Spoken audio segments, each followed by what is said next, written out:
That's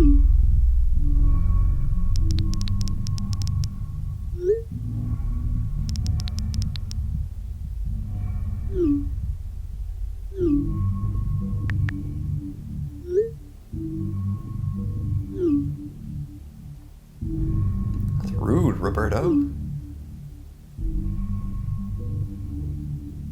Oh my.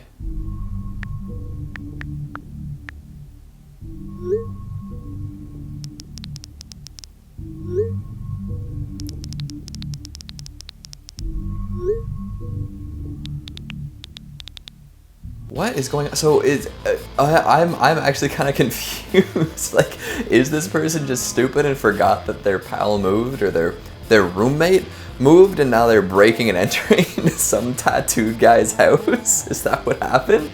Oh no, that's unfortunate. That sucks. I'm sorry, Roberto, that your friend is so stupid, and whoever is, texting this man, he's just like narrating what's happening. Like, man outside, tats on face.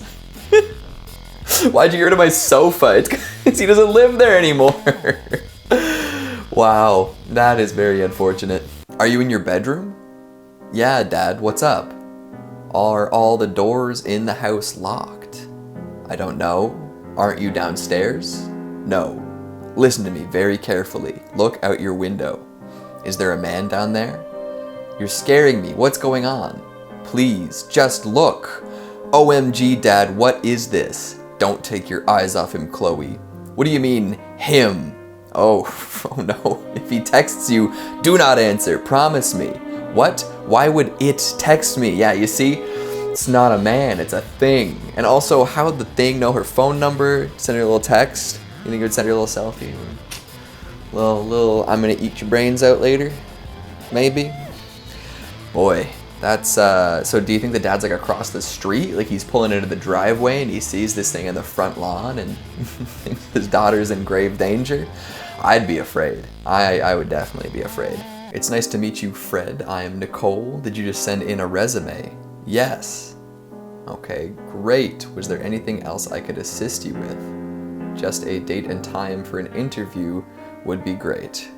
Unfortunately, I don't make those decisions. Well then, what are you wearing? Ha ha, kidding. Hope yo hear from you soon. Thank you. You're welcome. Thank you for chatting and enjoy your night. It's not how you get a job. It's not how you make a good impression. Fred, you gotta rethink your strategy here, big guy. That's a bold move and a bad move. Hello everybody and welcome back to Top 10 Central Dark, your place for all things horror. I'm your host Keegan Hughes and these are creepy text message stories. Ooh, makes your skin crawl. It reminds me of some early creepypasta. Goodness gracious. Let's get to it. At about 11 p.m. a family friend texted me this, as accurately as I can remember. Look, I thought I could do it. I can't. It's been 6 months since it happened and nobody even cares anymore. He's just a kid. I do not want to be any further involved. Ask someone else. About 30 seconds later, oh sorry, that was a mistake. I meant to send that to my brother. We're just messing around. It's an awfully likely story there, family friend. That seems like somebody's getting set up to be jumped, murdered, excommunicated, and then with the quick like, oh yeah, no, the classic text like, oh no, it was meant for somebody else. No, my friend just logged onto my account and said, yeah, it wasn't me. I was driving and my phone went off. I don't answer while driving. It went to voicemail. I got home and listened to the message. It was a woman in a heavy accent begging for unintelligible name to help her. She was pleading into my voicemail saying it wasn't long now and to please hurry.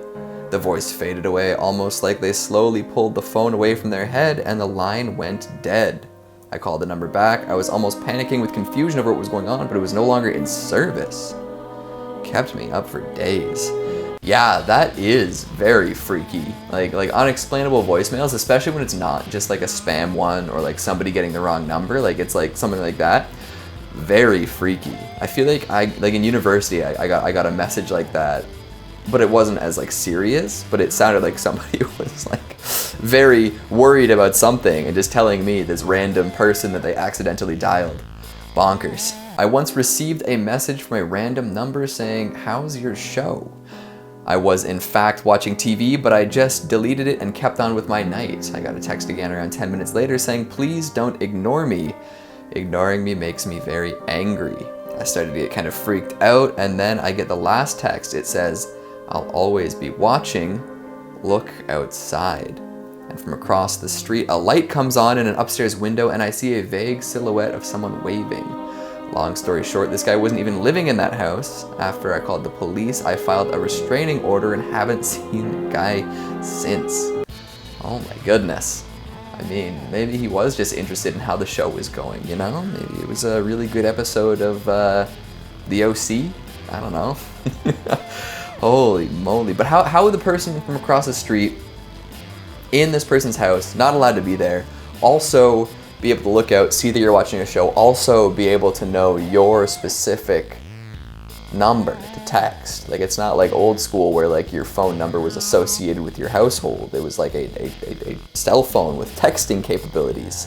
This person was either had superpowers where he could find out text messages, or they were stalking them for a very long time. All right, this person's texting their dad. "Hey dad, do you believe in ghosts?" Dad says, "There's no such thing as ghosts. But our maid says there's ghosts. Pack your bags, meet me out in the car now." "Why? We don't have a maid."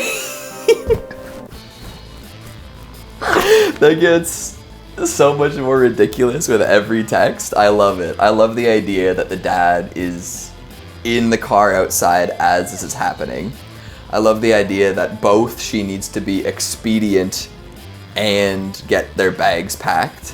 I love the idea that this person somehow didn't know they didn't have a maid, or maybe was like interacting with this maid-like being for an extended period of time. But it's like, it doesn't seem like it's malevolent. It seems like it might be benevolent, because it's like a maid that's doing maid things and cleaning up around the house, and then also being like, "Hey, ever heard of ghosts? Like, I hope you don't hate ghosts, because I'm a ghost. I'm also cleaning your toilet." Like, and then the dad just decides, "Oh, I'm sorry." There's just so much going on here. This is beautiful. Call me Melon Man. Look at him. I would love to meet Melon Man. Do you know the Melon Man, the Melon Man, the Melon Man? Oh, like this person's playing along too. I feel like you should get a Melon Man tattoo. Oh my, this person got a Melon Man tattoo. Oh my gosh. And it's easy to show to girls. That's why they got it. You go, Melon Man. I feel like Melon Man is either a serial killer or the next big contestant on The Masked Dancer. Both of which should be criminal offenses. If you're a serial killer or on The Masked Dancer, you should be in prison. That's my opinion. New phone, who dis? Who is this? Who is this? You messaged me, babe. I don't think so. You definitely did, babe. What's up? Who is this? Don't be scared, sugar. I really don't know who this is. I don't either. Oh, I'll show you mine if you show me yours, lol. Kissy winky emoji. Mwah. And he says that twice. So are you telling me you don't like getting messages from people you don't know? That's weird. Maybe you shouldn't do it to other people then, or I'll find you. Wow. This person went off the deep end, and they were the one who opened it up. My goodness, that's extra creepy. Although it's less creepy now that I see that like they were just doing it kind of like to like prove a point, but they proved the wrong point.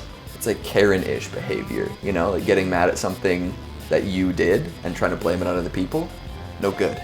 My roommate tried to get an IKEA delivery to our apartment. They called and refused to drive into our complex, saying she'd have to grab the bookcase from their truck and drive it into our house. After irritatedly doing so in her PJs and barely speaking to delivery guys, she got this message today.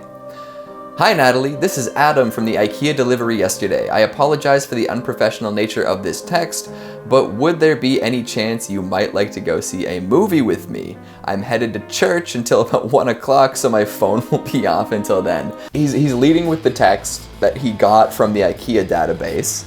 He wants to see a movie, which is a pretty safe first date, but also he's letting her know that he is a devout religious man who would never text during church. Mwah, it's a triple threat right there. It's beautiful. You go, Adam. All from seeing her in her PJs too. I wonder what were they like Minions PJs? I bet you they were, and that's what really sealed the deal for this IKEA delivery guy. And that's all the time we have for today. Thanks for tuning in. I've been your host, Keegan Hughes. Make sure you stick around for some bloopers. Apparently there's a lot today because I kind of went off the deep end. Peace. Number 2, Hooked the Watcher, Part 1 full story. This is from the Hooked app. Man, that app is, I don't know. Chloe, aren't you downstairs? Chloe. Maybe I shouldn't read like the name at the end of each sentence.